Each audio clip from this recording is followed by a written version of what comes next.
नमस्कार दोस्तों, बहुत बहुत स्वागत है आप सभी का गवर्नमेंट एजुकेशन में। तो दोस्तों, आज की इस वीडियो में हम जानेंगे कि दल बदल जो कानून है उसके बारे में जानेंगे और किस तरीके से जो है वो सरकार गिराई जाती हैं। और जब गिराई जाती हैं तो दल बदल कानून का जो है वो महत्व क्या रहता है। ठीक है, तो इसके बारे में जानेंगे दल बदल कानून। तो आपको पता हो तो जो 52वां संशोधन हुआ था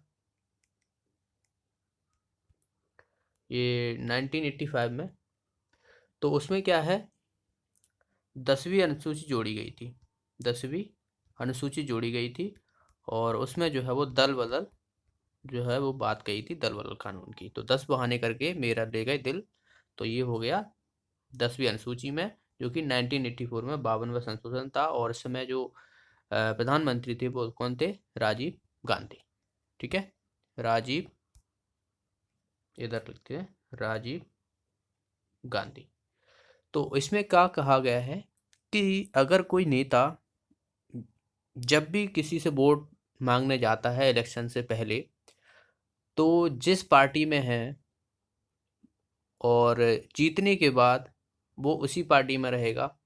और अगर वो पार्टी चेंज करता है तो उस पे जो है वो दल बदल कानून लग जाएगा।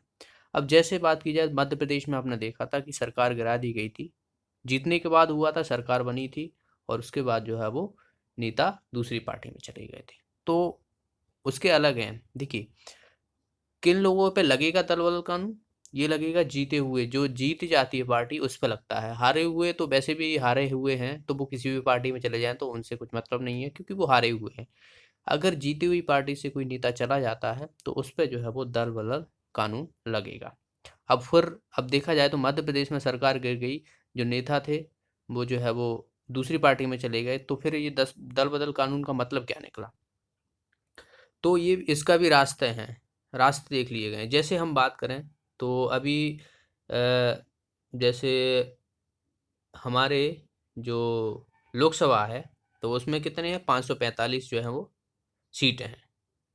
ठीक है, उसमें से जो है वो बीजेपी के जो है वो 300 है, बाकी की 100 जो है वो कांग्रेस की मान लो, और बाकी अदर मान लो। ठीक है, तो अब मान लो जो 300 हैं, इनमें से अगर जो है वो कांग्रेस में पार्टी में चले गए नेता, मान लो कैसे भी खरीदे हुए हैं या कैसे भी हुए, तो उन जो नेता गए हैं उन पे दल बदल कानून लग जाएगा।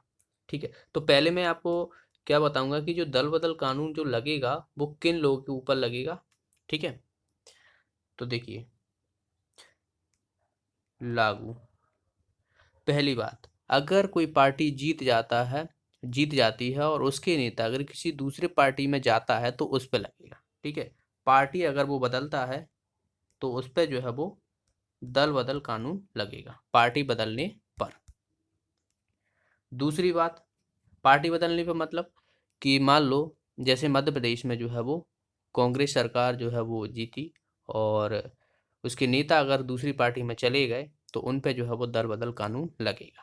पर ऐसा नहीं हुआ था, वो हम देखेंगे कि किन कंडीशन में जो है वो लागू नहीं होता है दल बदल कानून। तो पहला आपको याद रखना है कि अगर कोई पार्टी जीत जाती है और उसके नेता अगर दूसरी पार्टी में चले जाते हैं तो उन पर जो है वो दल बदल कानून लगेगा। दूसरी दूसरी होती है, एक निर्दलीय होते हैं। जो निर्दलीय लोग होते हैं वो जूतते हैं। मान लो कोई पार्टी है, ऐसे बीजेपी है, कांग्रेस है, तो अगर मान लो कोई उसको टिकट नहीं दे रहा है, ना बीजेपी वाले दे रहे हैं ना कांग्रेस वाले दे रहे हैं, तो भाई वो अपने खुद से खड़ा हो रहा है कि मैं निर्दलीय खड़ा हो रहा हूँ, और वो जीत जाता है। ठीक है, अगर वो जीत जाता है, निर्दलीय खड़ा होकर जीत जाता है, और फिर वो क्या करता है, मान लो बीजेपी ज्वाइन करता है या फिर कांग्रेस ज्वाइन करता है, तो उसकी जो सदस्यता होगी वो हटा दी जाएगी, मतलब वो एक आम नागरिक हो जाएगा। ठीक है, जैसे पार्टी मंत्री जो है वो दूसरी पार्टी में जो है वो चले गए, तो उसकी जो सदस्यता है, मंत्री है, तो उसे जो है वो एक आम आदमी जो है वो घोषित कर दिया जाएगा, उसकी जितनी भी पावर है वो छीन ली जाएगी। ठीक है, ऐसे ही निर्दलीय से अगर कोई खड़ा होता है और वो जीत जाता है और फिर वो जो है वो या फिर बीजेपी या कांग्रेस में किसी भी पार्टी में जो है वो जॉइन होता है, तो उसकी भी जो है वो सदस्य खत्म हो जाएगी, वो भी एक आम नागरिक बन जाएगा। ठीक है, तो पहली कंडीशन में क्या होगा, अगर कोई जीतने के बाद पार्टी बदलता है तो उस पर जो है वो दल बदल कानून लगेगा।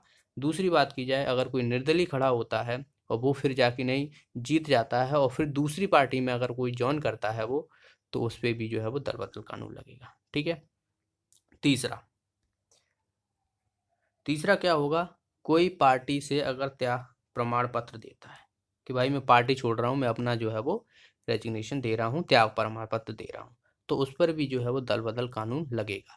भाई पहले डिसाइड करो कि आप किस पार्टी में जो है वो जाना चाहते हो चुनाव से पहले। चुनाव जीतने के बाद जो है वो अगर आप पार्टी में त्याग प्रमाण पत्र देते हो तो वो जो है वो उस पर दल बदल कानून लगेगा, उसे जो है वो आम आदमी करार घोषित कर दिया जाएगा, उसकी सारी पावर जो है वो छीन ली जाएंगी।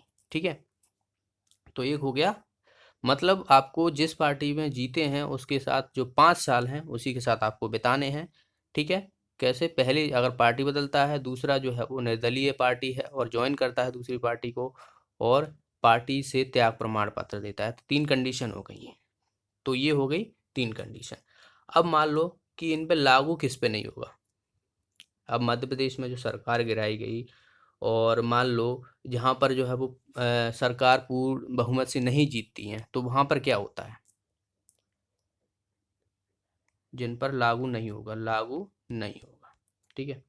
तो उन पे क्या रहेगा कि जैसे अब महाराष्ट्र है, महाराष्ट्र में क्या है, शिवसेना है, कांग्रेस है और एक और कोई पार्टी है, तो इनका क्या है, ये गठबंधन है। ठीक है। अब ये पहले तो शुरुआत में अकेले अकेले खड़े हुए थे, मान लो शिवसेना अलग खड़ी हुई थी, कांग्रेस वाले अलग खड़े हुए थे, दूसरी पार्टी अलग खड़ी हुई थी और बीजेपी अलग खड़ी हुई थी। तो इन्होंने जो है वो किसी को भी बहुमत जो है वो प्राप्त नहीं हुआ था। ठीक है। तो इन्होंने क्या कर लिया, गठबंधन कर लिया, मतलब एक दूसरे में मिले नहीं हैं, गठबंधन कर दिया है, मतलब साथ में चले हुए हैं।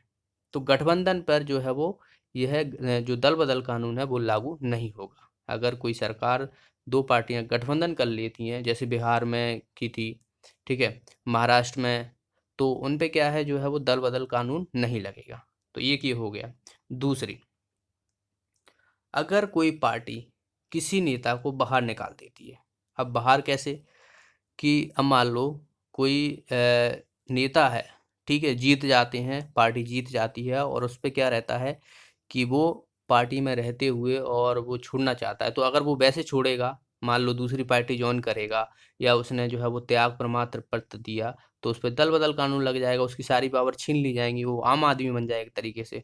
तो वो वैसे तो नहीं छिड़ सकता, तो क्या करेगा कि उसको जो है वो, अब मान लो वो पार्टी में रह के नहीं उसी पार्टी की बुराई कर रहा है।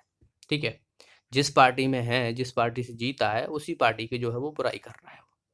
तो क्या करेगा, अब जो पार्टी का जो अध्यक्ष रहेगा वो क्या करेगा, ये तो अपनी ही पार्टी में रह रहा है, अपना ही जीता है और ये अपनी बुराई कर रहा है जनता के सामने, तो पार्टी क्या करेगी, उसको निकाल सकती है। ठीक है। जो अध्यक्ष रहेगा उसको निकाल सकता है।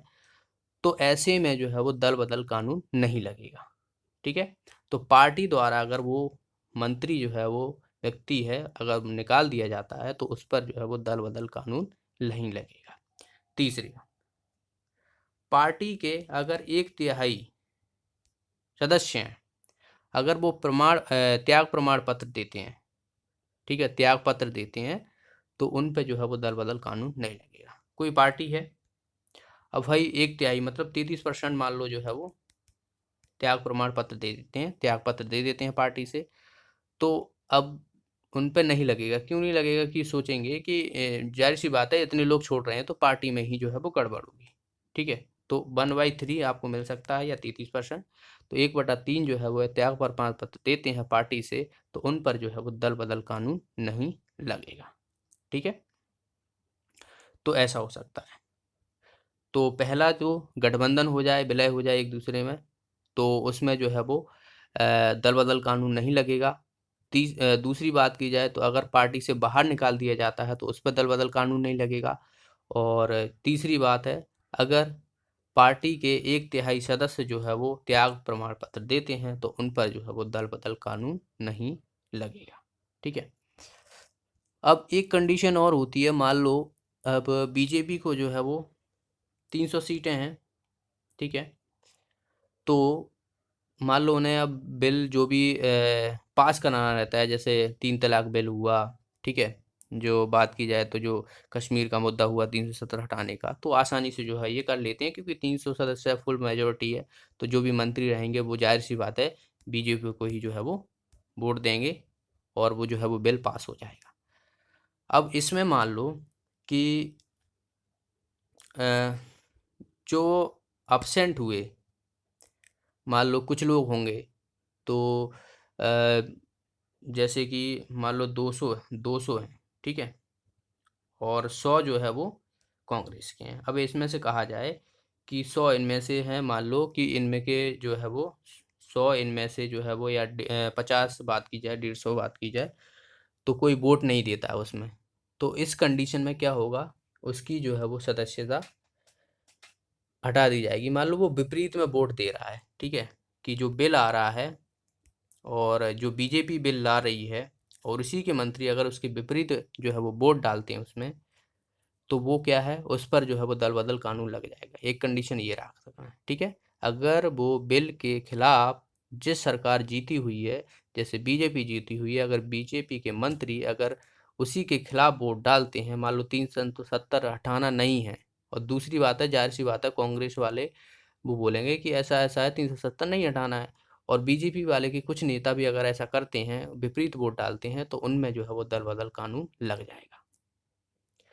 एक कंडीशन और है कि मान लो कोई नेता है और वो डालते ही नहीं है वोट, ठीक है, वोट नहीं डालेगा, वो एकदम साइलेंस रहेगा, अब्सेंट रहेगा, ठीक है। मान लो किसी भी वजह से जो है वो अगर बैठा भी है संसद में, तो वहाँ पर जो है वो ना तो अपोजिट में वोट डाल रहा है, ना ही जो है वो अपनी तरफ से वोट डाल रहा है, मतलब बीजेपी की तरफ से भी नहीं डाल रहा, ना कांग्रेस की तरफ से डाल रहा है बीजेपी का। तो क्या होगा कि उस पर भी जो है वो दल बदल कानून लग जाएगा। पर किस, एक कंडीशन में। अब मान लो ये तो ठीक है, एब्सेंट था, वहाँ पर बैठा था। अब मान लो कोई ऐसे लोग भी होते हैं जो नहीं पहुँच पाते, मान लो किसी का एक्सीडेंट हो गया, किसी के यहाँ शादी है, या कुछ भी है, कोरोना हो गया, फलाना ठिकाना जो भी हो गया, तो वो तो नहीं जा सकता ना संसद में। तो उसे क्या करना रहेगा कि जो अध्यक्ष रहता है पार्टी का, जैसे अभी हम बात करें बीजेपी के जो अध्यक्ष है वो कौन है, जेपी नड्डा, जेपी नड्डा। तो जो मंत्री था, अगर उसने किसी भी साइड से वोट नहीं डाला है और वहाँ पर जो है वो अब्सेंट है, तो उसे जो है वो 10 दिन के अंदर जो है वो, जो बीजेपी का जो अध्यक्ष होता है, जिस भी पार्टी का अध्यक्ष होता है, उसको जो है वो लिखित में जो है वो देना पड़ता है कि हम इस वजह से जो है वो नहीं आ पाए थे, फलाना ढिकाना।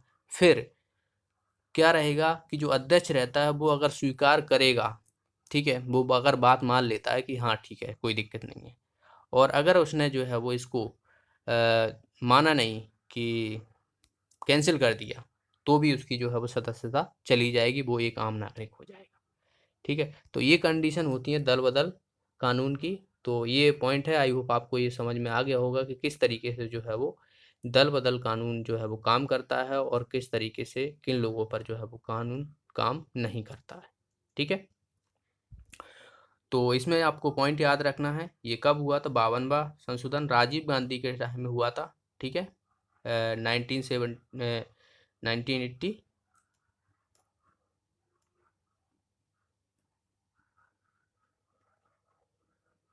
तो इतना आपको याद रखना है, ठीक है। बाकी आप बात की जाए तो और इसमें कुछ है नहीं है, तो इतना याद रखना है, 52 1985 राजीव गांधी, और 10वीं अनुसूची, 10वीं अनुसूची। तो इस तरीके से आपको ये क्लियर हो गया होगा कि दल बदल कानून जो है वो किस तरीके से काम करता है। तो मिलते हैं अगली वीडियो में, धन्यवाद।